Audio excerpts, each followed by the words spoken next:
Les Congo AL News, première chaîne d'info.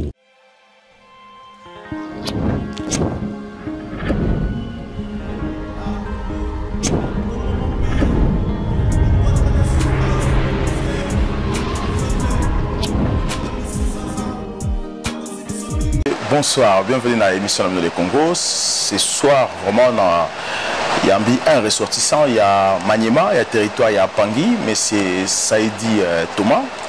On a invité pour te parler sur les élections. Ils ont que ça, le territoire, il y a Pangui, précisément la Maniema. Place Tomoni, vraiment, tension, ils ont makassi, population, ils ont comprendre ce qui se passe.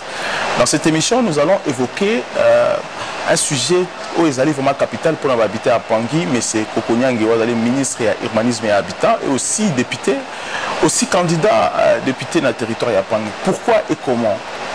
Donc, tu reparles, on a ressortissant, il y a Pangui, na Maniema, monsieur Saïdi. Je vous demande juste que vous s'abonnez, vous partagez cette émission. Mais c'est Thomas Saïdi. Bonsoir. Bonsoir, monsieur Andrés. Voilà, bienvenue dans l'émission Nabiso. On a invité aujourd'hui pour te parler un peu sur ce qui se passe aujourd'hui dans Maniema, précisément dans le territoire de Pangui.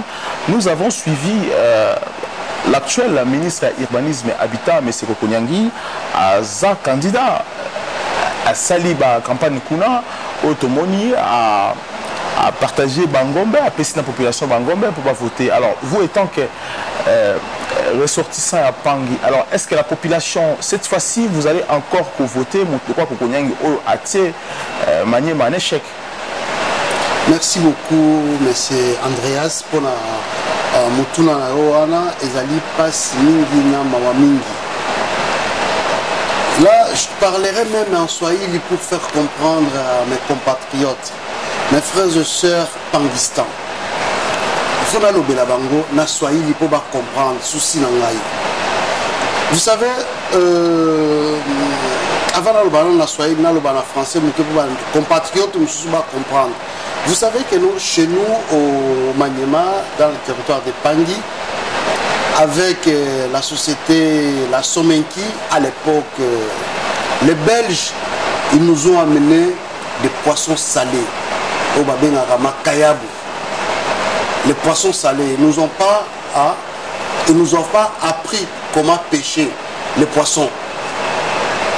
Aujourd'hui, M. Kokonyangui, notre neveu, parce qu'il n'est pas du Maniema, il n'est pas de chez nous, il est du Kasaï. Non, mais il est de Maniema aussi, parce que sa maman a Moutou à Maniema. Oui, maman n'a pas Moutou à Maniema, mais il y a Zali Kasaïen. Mais Toyamba et Tondima et Abotami peut agrandir dans Maniema. Mais Tondima et na Nengoana pour Bissos, tout ça, Congolais. Bissos, tout ça, Congolais, Tondima et na Nengoana. Mais le monsieur, maintenant, aujourd'hui, pour le développement de notre territoire, il amène les vaches. Batu bakabola ba ngombe wana po batu balia. Batu bakabule ngombe. Bakabule njo ngombe, les nyama ya ngombe. Mais il devrait, ce qu'il devrait faire, comme tout le monde le font, comme je peux citer aujourd'hui le général Tangoforo, il a créé les fermes. Hein? Le ferme, tu fais le ferme et tout ça, et vous payez ça va tout misala. Mais Tangoforo a créé ferme, ouais. Na kintu na tire pa na bango kuna yazali mukusu kuna na katako kombe banzela okene katako kombo lo kokende ti lokando ya sali ba ferme na wana pona ngai na lo baboye na lo bana swahili po batu ba comprendre ngali susu parce que les ama mingi iko uchungu sana banduku yangu muzungu mubeleji alituletea makayabo leo hii mtoto wa dada yetu Kokonyangui anatuletea mangombe mukabule hayo Mungu na pikana juu ya mangombe juu mupati tena pouvoir ye ende kuturepresenter ku parlement. Banduku yangu tuko naenda wapi leo? Kama mimi niko nasema mimi sina chuki na mtu, nasema iko uchungu sana kuroho. J'ai mal au cœur voir mon territoire de Pangui. Mais non. Bangombe à Kabuli a yango wapi? Bangombe wana a Kabuli d'ailleurs asombi yango te. Il a acheté 40 vaches. Après Simbongo à la partie à Makuta tout il y a 30 vaches. ndio na tosha mafuta. Donc après Simon il y a 30 vaches, il y a 30 ngombe. Atikala na nyongo, il y a 15 ngombe. Mukolo ngombe adnano abengi ngai. Asombi comme 40 ou 45. Asombi 40 vaches. Donc c'est qu'Asombi 25 et Tikali nyongo ya 15. Oui. Et Tikali nyongo Tikali Asombi 25 et Tikali nyongo ya 15 ngombe. Il y a 15 ngombe. Donc à défi yango apesi nanu mbongo wana mususu te mukolo ngombe na minute one naza koloba boye aza ko réclamer apesa ye mbongo na ye mususu wana azokoka te komona ye téléphone apesaki ye eza koleka lisusu te. Donc okonyenga escroquer si je comprends très bien. Escroquer parce que ayebisi ye ke non chef de l'état abengi ye azonga mbango na Kinshasa na minute oyo boye naza koyebisa yo campagne ezosalama kuna azongi na Kinshasa. Mais moi je ne comprends pas pourquoi pour convaincre la population il faut les acheter na bambongo ou bien na bangombe. Qu'est-ce qui fait que l'homme politique congolais va comme à niveau comme à niveau parce que la population est à souffrir mingi makasi. Ba chef coutumier peut comment na bango na mikolo yo na minute to comment ba chef coutumier na biso baza comprendre tes responsabilités ni baza nango. Parce qu'il suffit seulement où il y a un bongo, au sol na bango, na bongo na yo pesi bongo, batu nyoso ba adopter parce que vous avez un bongo. Mais pourquoi le chef coutumier va zoboya bongo wana te? Ba kobo ya nenge nini batu wana ba kobo ya nenge nini parce que mensonge ezali makasi. Quand Kokonyangi arrive par exemple dans chez nous là-bas, il a dit aux gens que non, c'est lui qui sera le dauphin de Joseph Kabila.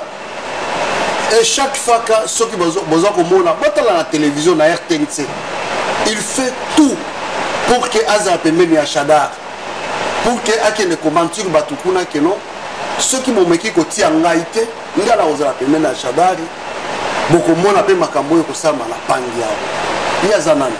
Azo promettre battu souffrance. Azo promettre battu souffrance ce qui est à l'équité. Mais c'est très compliqué. J'ai suivi aujourd'hui même, j'ai suivi le gouverneur actuel de la ville à Kinshasa, M. Kimbuta, Azolo Babala Tchangou, je pense que ceux qui vont voter beaucoup souffrir, beaucoup de la diarrhée. Mais pourquoi Bazo tenir un langage? C'est un système. C'est un système. Il y a nous makambo ya batu lokola ba André Kimbuta bakulutu mususu wana nyoso na kolobela makambo na bango te pona nini ngai na minute oyo nazali lokola mutu batubi ngai mbeli na motema na ngai ezali pangi namona lisusu mutu wana lokola Kokonyangi alias Kabemba namona ye na territoire na ngai ba voter ye ata balobi makambo machine a voter yango na kotelemela likambo wana. Mais parce que à l'objet que yola la métro aux gens qui accusé dans la fausse accusation ou là la métro ou aux clochard na poto. Merci beaucoup. Moni monsieur Andreas tomona na mingi na kutana kanayo boena boy. Ce que binga la métro. Bato na ba bisenga la métro to kutana na bango na Paris. En France to kutana na bango. En France, nous avons un stable, nous avons très bien. Ceux qui nous ont makambo ya pangi parce que les places sont na outil. Na outil ka bango na pas cité, pas sur bazanango. Biso to koyela bango ba entreprise na mboka wana. Biso ngayo na za koloba na koyela bino ba entreprise na mboka wana. Au sala comment ba entreprise na mboka wana. Na ko mema yango. Mboka na biso eza ko bonga tozela après le 23 Tokotala nani akoleka comme président de la République, Toyeba Makamoni Tokosala. On va investir dans notre pays. Et moi je n'amènerai pas de vaches. Nakoya na bangombete. Nakoya o na pesa bino basaki ya mungwa te. Nakoya na basaki ya loso te. Mais beaucoup salata nenge batu mususu bazako salate. Il y a aussi un garçon là de chez nous. Le numéro 27, il est en train de quand même d'investir. Comment on est là? Comme on a Moussa Kabwankoubi. Azaro sala bilanga ya baloso asali makambo bilanga ya baloso baki kozwa ete ya osala makambo nengo wana eloko musu pe na koloba po moni to boye tokoti makambo ya élection ngo na territoire na biso ya pangi territoire na biso ya pangi ezaka na 4 collectivités na 4 collectivités wana collectivité ka moko ndezwa ka bakosi. Depuis makambo banda depuis 1960 ti ndenge tozo kende boy. Alors tout on a la lingi hein, tout partagé. Et là, comme on a Troïka, les 3 collectivités, Ikama, Bakabangu, na Basala, na Namango, hein, Basala Troïka, pour ba neni bango pe ba se retrouver na pouvoir. Tout le monde a lingi, mutumoko ya be ya abima, mutumoko pe ya Troïka abima. Cela veut dire quoi? Bazu numéro 27, mutu ya be ya albimi, bazu numéro 19, mutu ya Troïka, il pas abimi. Numéro 19, c'est qui?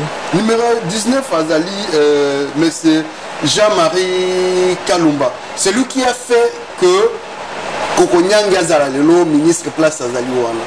C'est quelqu'un qui travaille avec Bahati, tout et tout. C'est un kabyliste aussi. Écoute, tous ces gens que je viens de te citer là, tous sont des kabylistes. Mais des kabylistes modérés. Dans quel sens? Je cite d'abord M. Moussa Kabwankoub. Il a été seulement conseiller financier d'un ministre des Transports. Il a fait embaucher les enfants d'Imaniema de notre territoire. Plus de 200 personnes. Transco que tu vois à Kinshasa. Donc cela veut dire que non, c'est quelqu'un qui peut faire beaucoup de choses chez nous. Et le chant que je veux vous dire, le chant de Padi, il y a Baloso, Babilanga Aloso. Non, si je comprends très bien, Azak communautariste. Oui, Azak communautariste était, quand on dit communautariste, c'est trop dire. C'est quelqu'un qui pense à ses frères. Et qui ne pense pas à tout le monde. Il pense à tout le monde dans le sens que nous, il y a même nos frères à nous, donc nos compatriotes à nous, nos compatriotes, voilà, Congo, Baluba, qu'on était avec eux au campus, ils les ont fait engager aussi à transport. Thomas Kepost va venir juste après. Les Congo AL News, première chaîne d'info. Ah ouais. Alors, Rinassil soutient toujours des belles filles hein, dans Congo AL News, meilleure chaîne d'info. On soutient. Les Congo AL News, première chaîne d'info.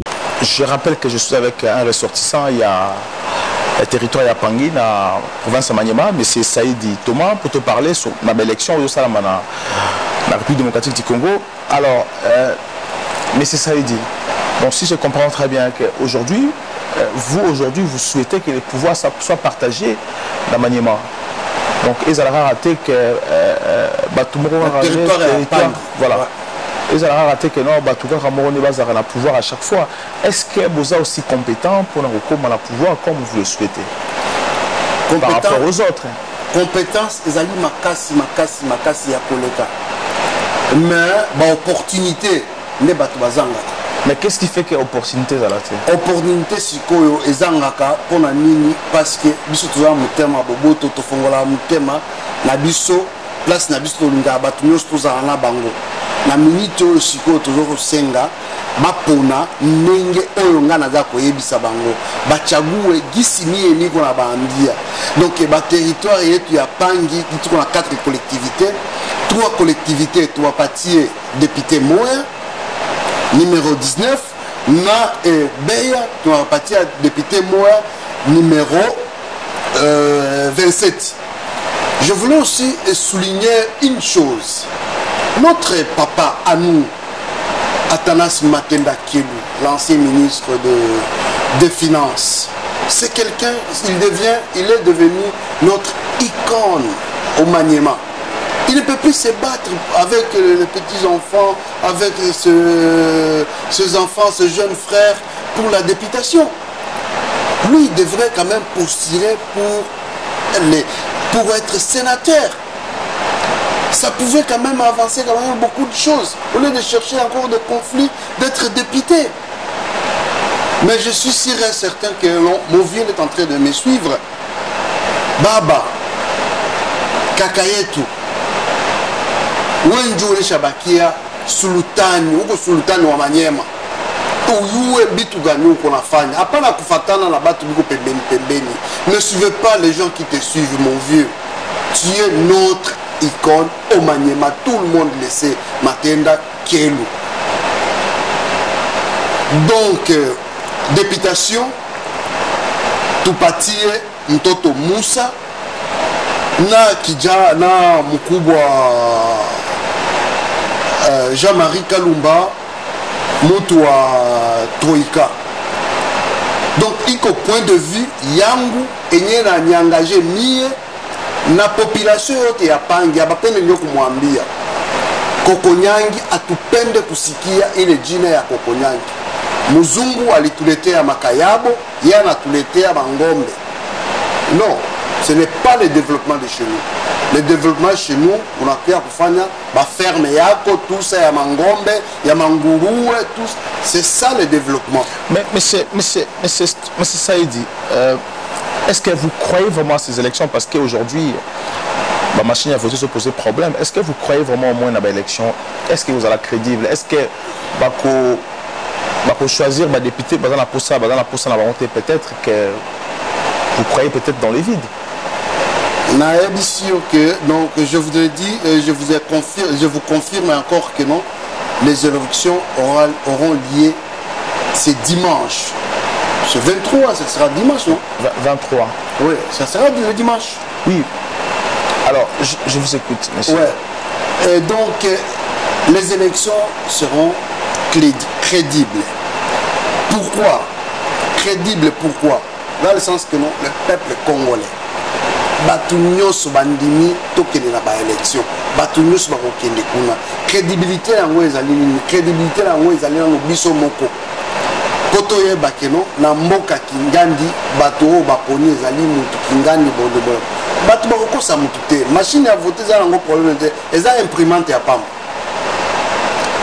Mais qui pose la peu trafiquer au corps va changer mémoire nango. Ko trafiquer wana na territoire na ngai ya Pangi to tie déjà ba disposition nyoso po ba trafiquer yango te. Ba trafic d'influence ya monsieur Kokonyangi ko sala makule pa na biso te. Ko trafiquer wana za ba trafic ya influence. Mais on peut osomba ba tuna somba ngombe po baba. Akosomba lisusu batu te tant que ngana zana nous vivants. Ngai Saïdi Thomas na vivant akosomba batu kuna te pona ko expliquer bango ndenge naza ko expliquer bango devant micro na yo po batu bakolanda yango. Aujourd'hui, tout le monde sait ce qui se passe au Congo.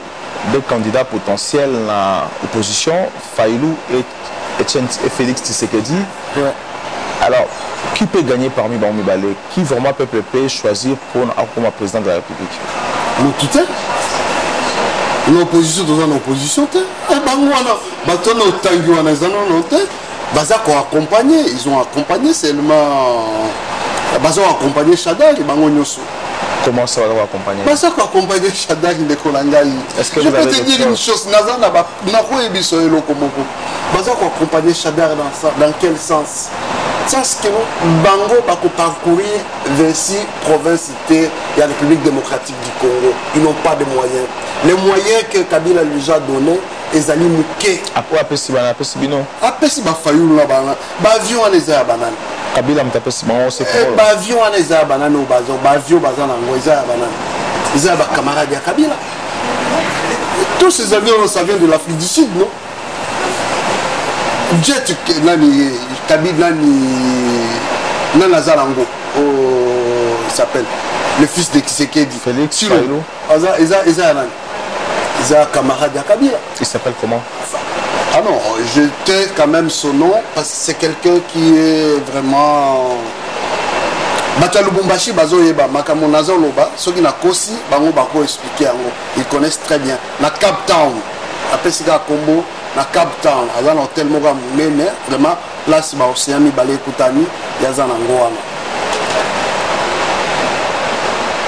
Et Fayoulou yango pe eza pe ya camarade kaka ya Kabila bon ya camarade ya Kabila soki katumbi na azwilaki parce que ezalaka vraiment Fayoulou azali mutu oyo Mbemba PC bon Mbemba za na bavio pourquoi ko pesa avion na été et qui n'est pas ya Fayoulou. Est-ce que avion Mbemba eza ba libongo comme on dit est-ce que ça fiable aussi comme avion? Ezali fiable avion Mbemba ezali fiable et ko ça même baza kananga tambola na avion na ye.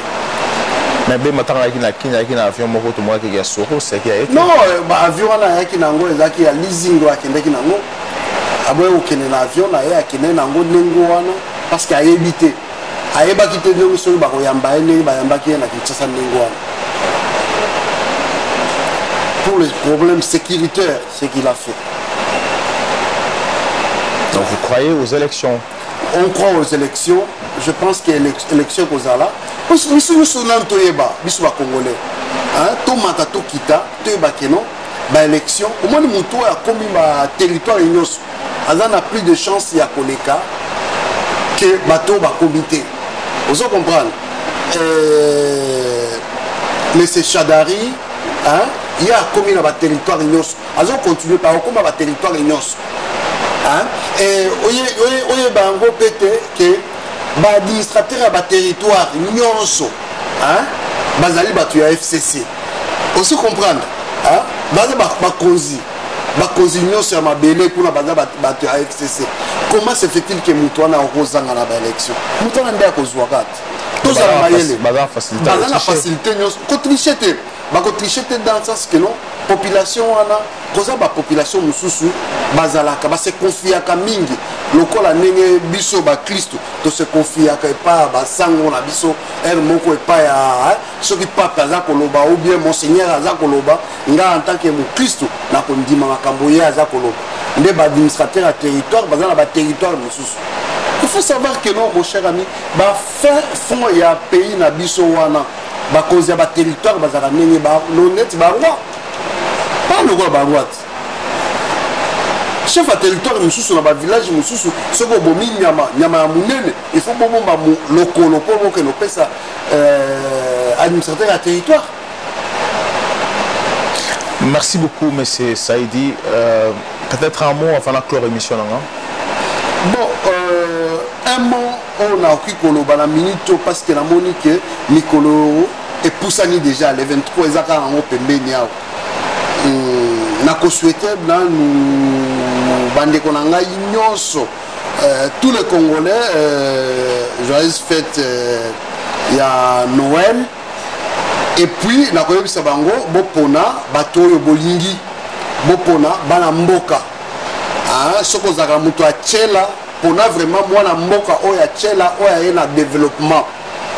Vous comprenez? Au copo manape mutu amanyema na chela soki mutu wana ya manyema amemela bino développement kuna la chela soki amema eloko moko te aye kotia libaya botia ye libanda yango wana sengi mpe na bato oyo nyonso ya kindu manyema il faut bayeba ndenge nini bakokopona bapona vient vraiment ya kindu bato ya kindu bayala développement na kindu nakeye na territoire na nga shiko kuna makila na ngai na osenga troika 3 collectivités wana bapesa bango députation moko na députation musu moko wana bapesa bango na beya donc mubapati bato ya ile territoire tu na 5 secondes ouais tu na 5 secondes toka na 5 secondes wana na koloba kaka bandeko na ngai nalingi nayoka kombo ya kokonyangi na liste ya ba député te ya mboka na ngai. Merci beaucoup, merci encore au Andibiso ce soir. Vraiment vous partager l'émission Oyo. Merci à l'équipe technique Modumba, dans toute la réalisation, quelqu'un qui bien vu Mangala puis Mario sur la caméra. Surtout vous restez fidèles à la chaîne Absol les Congo AL News. À très bientôt.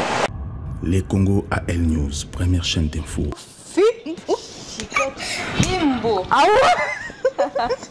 Alors, Rinassil soutient toujours des belles filles dans Congo AL News, meilleure chaîne d'info. On soutient. Les Congo AL News, première chaîne d'info.